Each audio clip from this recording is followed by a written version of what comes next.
बीडमधील आष्टी तालुक्यातून एक धक्कादायक घटना समोर आली आहे। पतीच्या निधनाचा विरह सहन न झाल्याने एका 22 वर्षीय विवाहितेने आपल्या तान्ह्या बाळाला घरी सोडून विहिरीत उडी घेऊन आत्महत्या केल्याची हृदयद्रावक घटना आष्टी तालुक्यातील खिळद येथे सकाळी समोर आली आहे।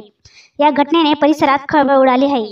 स्वाती नंदू नागराजे असे मृत महिलेचे नाव आहे। याबाबत सविस्तर माहिती अशी की घुगेवाडी येथील नंदू नागरगोजे यांचा विवाह काही महिन्यापूर्वी खिळद येथील स्वाती गर्जे यांच्यासोबत झाला होता।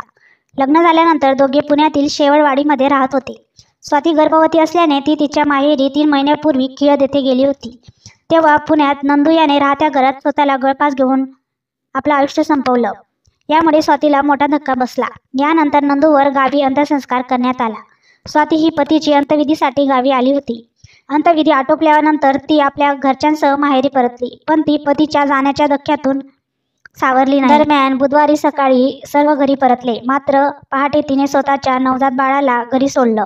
त्यानंतर बाजूच्या विहिरीमध्ये उडी घेत आपलं आयुष्य संपवलं।